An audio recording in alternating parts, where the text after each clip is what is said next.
So ang paglagay natin ng connection natin sa outlet guys is madali lang naman. So ang gawin natin is tatap natin dito papunta dito sa isa, ganun din sa kabila guys, ganun pang pagtap natin sa ating CU, parang ganyan siya guys. Ayan. Ganyan siya, tapos ganun din sa kabila. Ayan. Bali ganito po ang outcome natin guys. Ayan. So ganito lang kung paano. Ayan. So ganito guys ang gawin ninyo. Ayan. Tapos pagkat ninyo guys, ayan, dito tapat nyo dito. Ayan. Ayan, dito nyo sakatin. So ganyan siya guys. Ayan. Ayan po. Ayan, ganyan po ang mangyari. Ayan. Tapos isakat nyo ulit siya. Kikreate nyo siya ng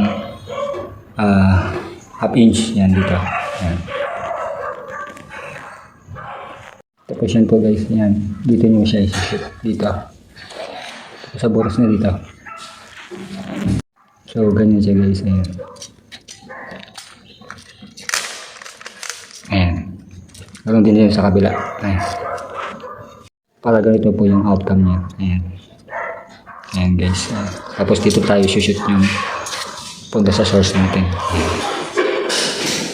So, dito natin siya ilalagay guys. So pag naglalagay po tayo ng outlet natin sa wiring, dapat ganito guys. Mag-splice po tayo ng ganito. Ayan. Kasi kadalasan guys, yung ginagawa ng ibang electrician, ayan, dito sila nagja-jump. Kapag mayroon tayong kung sakali ito guys, mayroon tayong load side na iba ay papunta sa kabilang utility na gagawing outlet. So ang ginagawa kasi guys minsan, dito nila itinatap dito sa butas na isa. Ayan dito.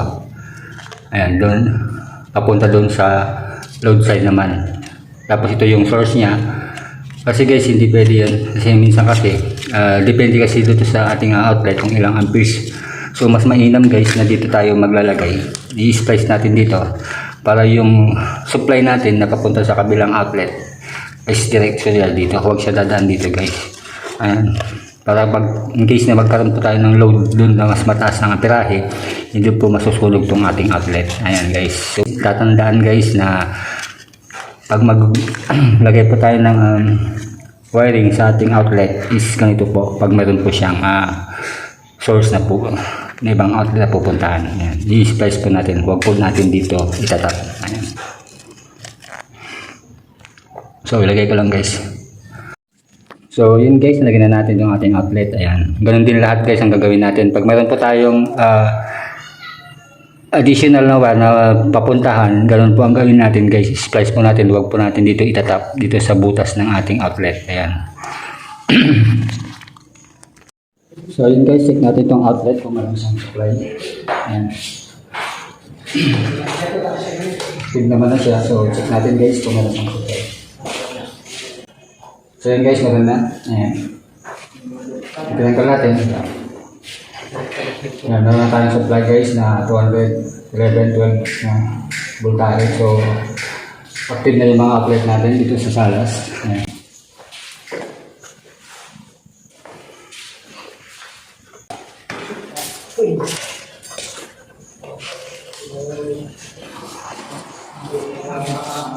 Testing natin.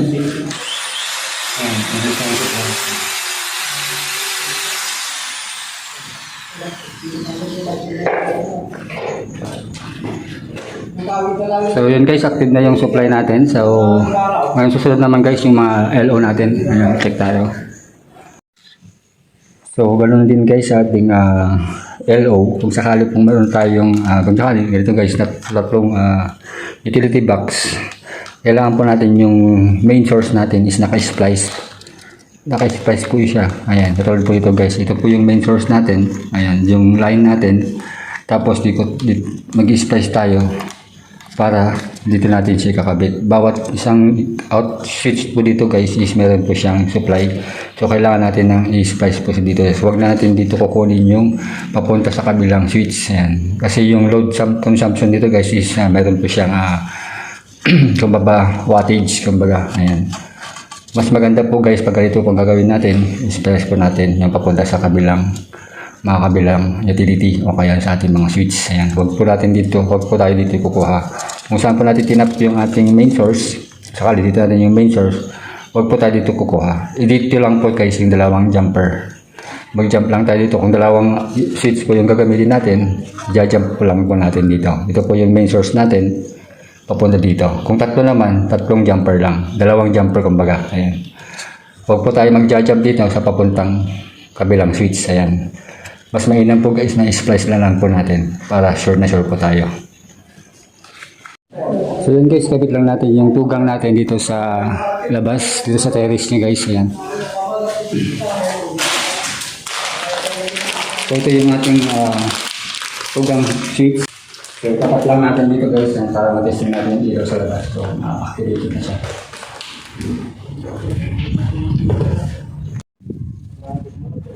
So jumper lang natin guys itong ating switch. Ayan. Pag mag-jumper tayo, dito tayo.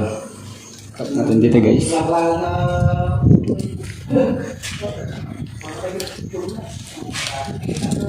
Paikot lang natin guys para papasok yung wire natin. At tapos sukatin natin dito. Ayan.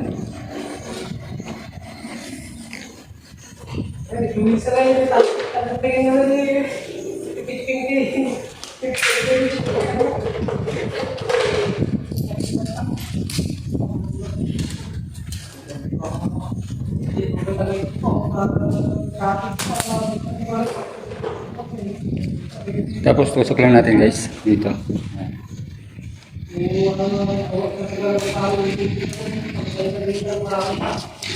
Ayan. Tapos guys, na naman tayo nilagay na tagging para sa ating mainline. So ito yung mainline natin. Tatap lang natin dito. Tapos ito po yung roadside natin return para punta sa ating ilaw. Ayan. Ito po yung return niya guys. Ito po yung main source.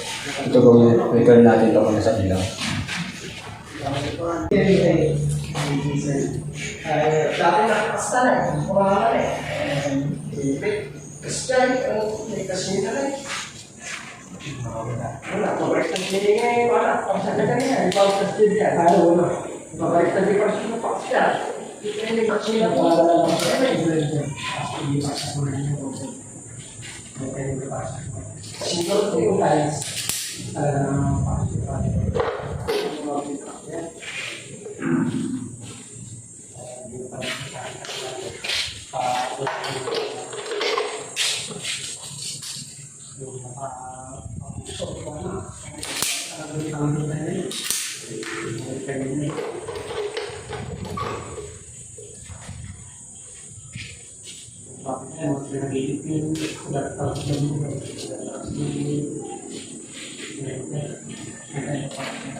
So yun guys, nakabit na natin ang ating switch na tugang para sa ating sa terrace.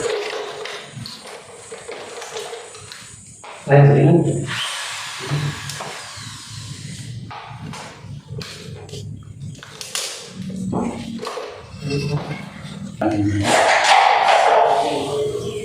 Sentro natin.